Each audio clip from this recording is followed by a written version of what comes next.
Tonight on CFTK-TV News, the Kissian Hospital is set to open very soon. A pair of local conservative MLAs were sworn in recently, and there's an update in a local missing person case around Kitwancool Lake. Northwest BC's only television news team. We are CFTK-TV News. Good evening, I'm Cal Maslin, and here's what's making the news in the Northwest and beyond today. After years of preparation, the Kissian Hospital will be open to the public by next Monday. CFTK's Damian Smith has more on what to expect from that. The Kissian Hospital will officially be open for regular visiting hours this upcoming Monday on November 25th. And after a long wait, the Terrace Hospital is now entering the move week for certain patients and visitors. People who are in medically urgent situations will be taken in as patients, but visitors can also see the new building inside if they have a pre-scheduled appointment or is an essential visitor. People outside of the essential visitor status will not be allowed to visit this Sunday.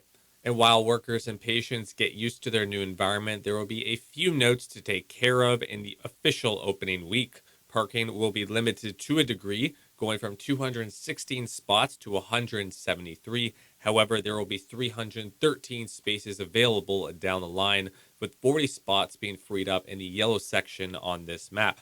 In the meantime, Northern Health recommends visitors to get rides from family or friends or use public transport whenever possible. And on a related note, Northern Health is also launching their Terrace Youth Substance Use Day program. This program is for ages 12 to 18 who are interested in working on substance use concerns. Over a 6-week period, the group will run for a couple of hours to improve healthy coping, reducing harms, and increasing healthy relationships. From CFTK-TV, I'm Damian Smith. Last week, 2 local conservative MLAs were sworn into the BC government, where both winning candidates took their oaths. In Victoria, both Skeena MLA Claire Rattay and Bulkley Valley Stikeen MLA Sharon Hartwell will represent 2 parts of the Northwest, with the NDP's Tamara Davidson representing the North Coast and Haida.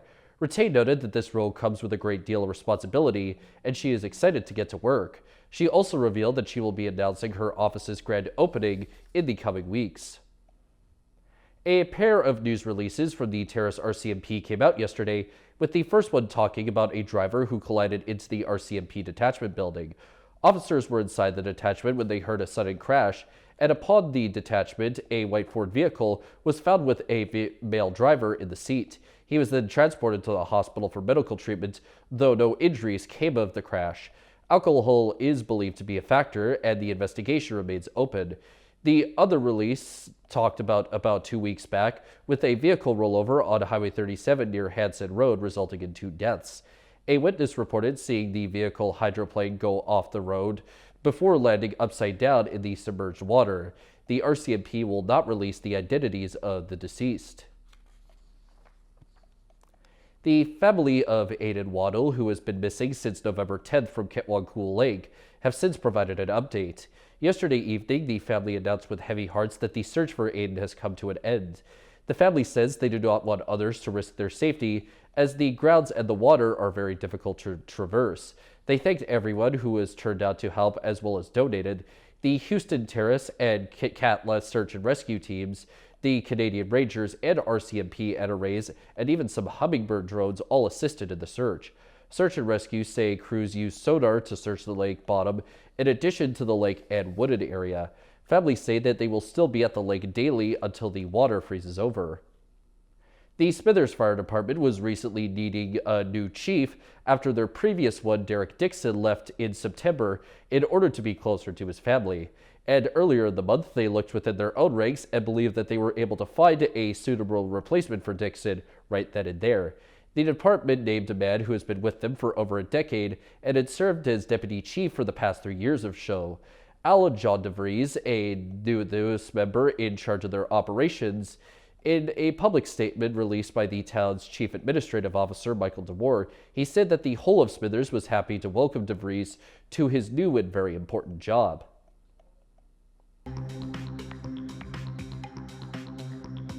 Coming up next is a story about a pair of Palestinian Canadians trying to get out of Gaza. Welcome back. Despite fewer NDP MLAs winning their ridings in the election, more of them will be in cabinet than when John Horgan was in power. This raised some questions from the opposition, and here's CTV's Rob Buffum on what a larger cabinet means for taxpayers. Either swear or affirm. Premier Eby's cabinet is a big one. 3 more ministers than under John Horgan's last government, even though Eby won 10 fewer seats. A bloated government that is giving everybody that's running for the NDP a top-up. All Eby's MLAs start with a base salary just under $120,000 a year.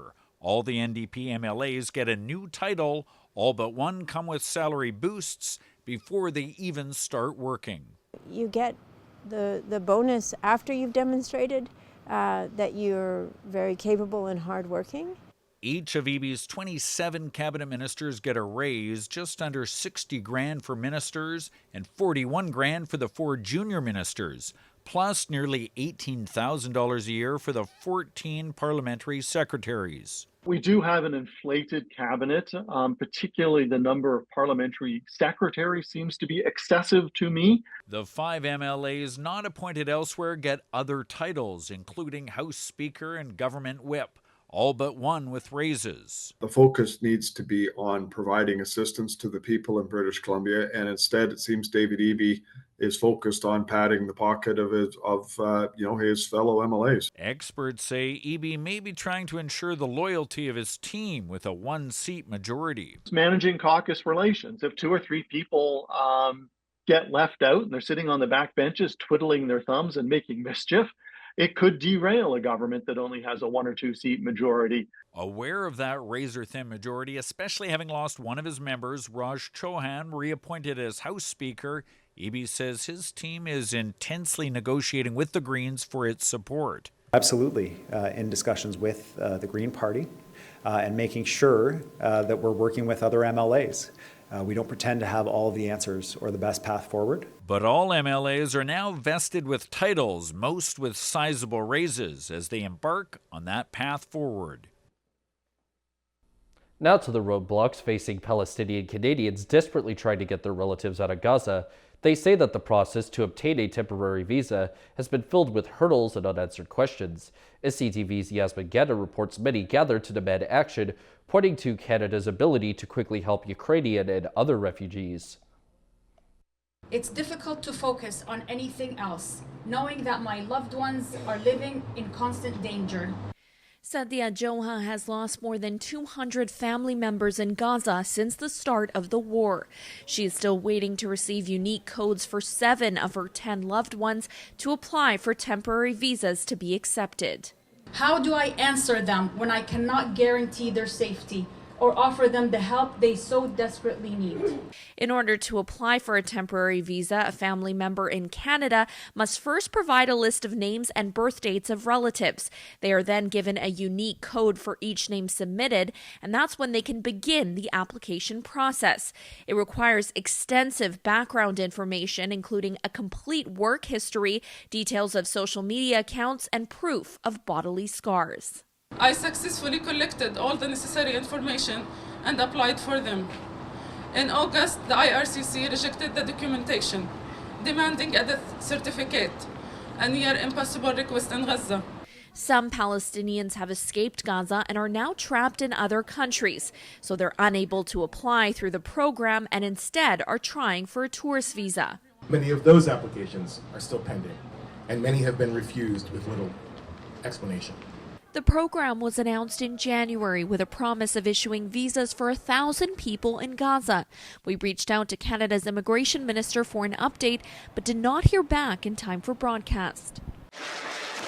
When Russia invaded Ukraine, Canada allowed an unlimited number of Ukrainians to escape the war and live in Canada for up to 3 years. By contrast, Canada has now approved more than 960,000 applications for temporary residents from Ukraine. The federal government says it continues to put forward the names of applicants to local Israeli officials, but does not ultimately decide who can leave Gaza. Yasmin Gandam, CTV News, Vancouver. The South Coast is bracing for yet another storm hours after a sudden but brief snowfall. Now what's being called a bomb cyclone might emerge. That means heavy rain, but more importantly, strong winds will appear. CTV's St. Jean Alexander is currently keeping an eye on the storm. The crashing waves in Victoria are a warning of what's building, getting stronger and heading this way. That sudden dusting of snow overnight and into Tuesday morning a distant memory, as all eyes are on this, a bomb cyclone, a term used since the 1950s to describe a fast, deepening, intensifying storm that will bring heavy rain in some spots, but it will be the wind that everyone will be talking about. So I think what we'll see are the winds testing the environment, i.e. the trees, beyond what they've seen so far this fall, and that could create a little bit more havoc. Already, BC Ferries has canceled late-night sailings on major routes and is watching the storm develop. And really the driving factor here is both wind, but also wave height, because our ships, they obviously have sailing parameters, and when the wave height gets too high, they're unable to sail. BC Hydro has launched its storm response plan. Contractors notified and staff told to go home early, rest up, in anticipation of what's likely to be a very busy night. So we have a full complement of crews working into the evening and well overnight if problems do arise. BC has seen bomb cyclones before. 2 major storms hit the coast in October 2021. The saving grace? The storm is off the coast of Vancouver Island and not closer to land. You know, winter's on the doorstep. We're going to see very cold temperatures in northern BC next week, so it's on. This is part of winter. Turning to tonight's weather, the north coast will be partly cloudy with a low at 4 degrees. The Terrace-Kitimat area will be home to a chance of flurries as well as a low of -2 degrees. And the Bulkley Valley and Lakes District should get their own chance of flurries, but with a low at -11 degrees. On the north coast, the upcoming week will consist of some sunny days, some days with clouds, and a few others with snow, and the high will shift from 7 to 0 degrees. In the Terrace-Kitimat area, the week for them will include a partly cloudy day, a snowy day, and several sunny days, while the high bounces between 1 and -5 degrees. And in the Bulkley Valley and Lakes District, the next week or so is set to see a few cloudy-filled days, a snow day, as well as a sunny day, with their high moving between -6 and -10 degrees. Checking out the highways now, visit Drive BC for the latest on up-to-date conditions, and as always, drive safe out there. On Highway 16, there is slippery sections, utility work, limited visibility, and blowing snow. Highway 35 has blowing snow, and 118 has some slippery sections. Highway 37 has some roadside brushing, slippery sections, bridge maintenance, and tree pruning. Highway 37A has slippery sections, and the Telegraph Creek Road has slippery sections as well. And this is what the roads were looking like this afternoon around the region from the view of the province's highway cams.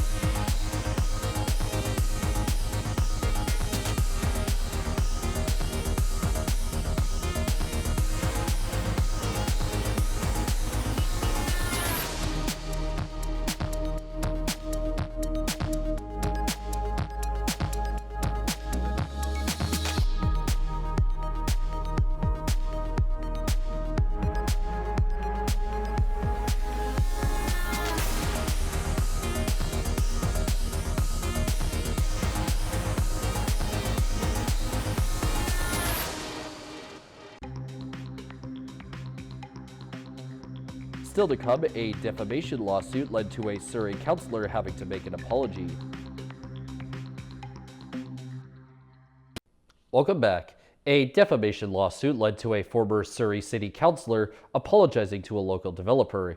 He also has to pay businessman Bob Chima an undisclosed amount of money. The controversy began after Jack Hundal made comments about a meeting involving the Surrey mayor and Solicitor General. CTV's Mark McMahon explains. Over the last number of years, there have been questions and insinuations about developer Bob Chima's involvement in Surrey civic affairs and whether or not that involvement has been appropriate.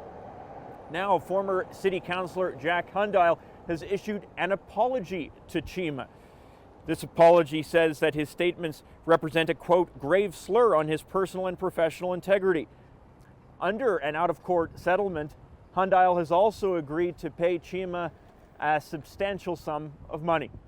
I'm glad, me and my family can put this behind now, So move forward and seeing this dealt with it, and he made a mistake, and and he apologized fully. At the heart of this was Hundel's questions about Chima's role in a 2018 meeting between then Solicitor General Mike Farnworth and then Mayor Doug McCallum, which he brought up during a 2019 council meeting. That prompted Chima to sue Hundal for defamation and ultimately to this out-of-court settlement. Very tough, it was tough for me and my family, somebody accusing you something you've never done. And normally people believe in a politician, and I'm a regular person. And glad this happened, and glad people can see, and he apologized fully. Now Chima says he wants to move on. Given Hundal has been trying to get back into politics, earlier this year he announced he was seeking a Surrey area nomination to run for the federal Conservatives. I asked Chima if he felt Hundal should be able to move on after this apology. If he's running for Conservative Party, what kind of person he's going to be? CTV News attempted to contact Jack Hundal for comment on this story, but we haven't heard back by broadcast deadline. Chima also told me that he has concerns about whether Surrey taxpayers are on the hook for Hundal's legal bills under this defamation suit. CTV contacted the City of Surrey for clarification on that, but no staff member was available to comment before this broadcast. Martin McMahon, CTV News, Surrey. Police are investigating a devastating fire that's forced 100 people out of their homes. It's believed arsonists torched the Burnaby building, upending dozens of families. CTV's Ben Nesbitt has dramatic video of what looks like the crime in action. Roughly 25 minutes after midnight, two people approach the front doors of this apartment building. They hang around for a few moments before flames begin to flare up. They take off running, and then minutes later, the fire department is at the scene near Jersey Avenue and Kingsway, and residents running for their lives. I saw that there was a big smoke and people are running, and I just left. Burnaby Fire, who were forced to send almost all of the department's frontline firefighters, says it took them almost 6 hours to get the blaze under control. Several people were taken to hospital for smoke inhalation, while the fire department says one part of the building remains unaccounted for. The fire was extremely aggressive. The firefighters, although they went in and they were aggressive in their firefighting, it became quickly apparent that the floors were collapsing on them and they had to withdraw. Police haven't disclosed any possible motives for the arson, but court documents show the sale of the building had been the subject of a legal dispute. Residents told CTV News off camera they were notified yesterday that the sale had finally gone through. Our team will definitely look into that. First and foremost, we're looking to find the suspects, and then anything after that with motive or anything like that will be part of our investigation for sure. Residents were evacuated to a nearby rec center. Just how long they'll be forced to live somewhere else is unclear. But just by taking a look at some of the units, it's obvious it'll at least be for months. Absolutely frustrated because we don't know what to do now. Just we need to find place. We call our friends, explain everything. Anyone who saw anything or has any information about what happened is asked to contact police. Ben Nesbitt, CTV News, Burnaby. To the latest in the hush money case against U.S. President-elect Donald Trump, Manhattan's district attorney said that the judge in charge of this case won't sentence Trump until his team's efforts to have the case thrown out are completely resolved. NBC's Alice Barr reports.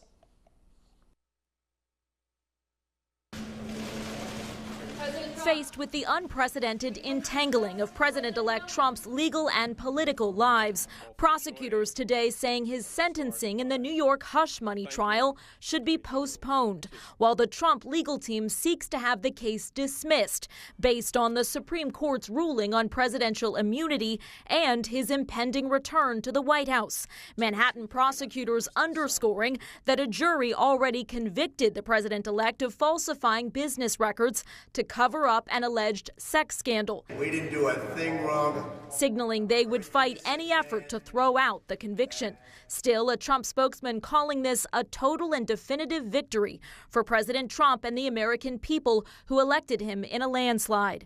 It comes amid an intensifying spotlight on the president-elect's pick to lead the Department of Justice, Matt Gaetz, who resigned from the House last week, halting a House Ethics Committee investigation into allegations allegations Gates fiercely denies of drug use and sexual misconduct.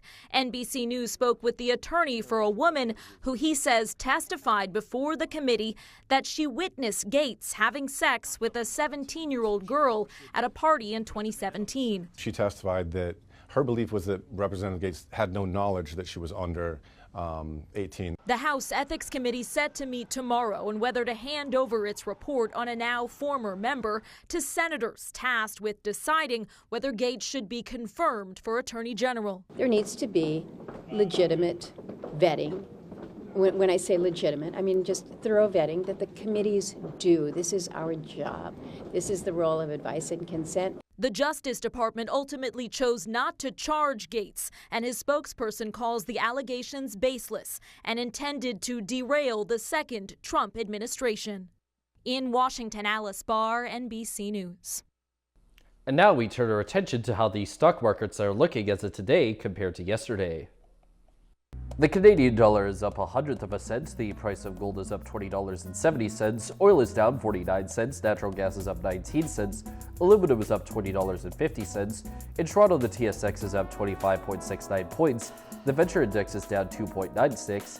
In New York, the Dow Jones is up 139.53, and NASDAQ is down 21.33. Still ahead, the Canucks are losing yet another star, albeit for seemingly different reasons this time.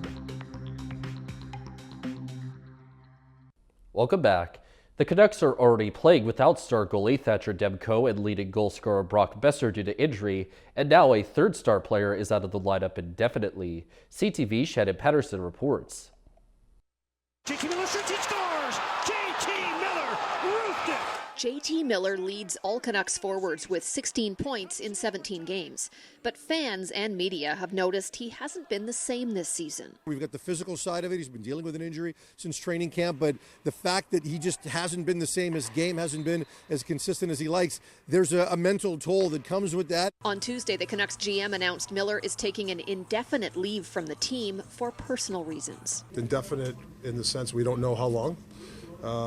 Respect the privacy of Millsy. It's got nothing to do with the, don't speculate, please, guys. It's nothing to do with the benching. Miller was benched for Sunday's game against the Blackhawks. Coach Tocchet says he spoke to him about the personal leave yesterday. Listen, Millsy is his worst critic.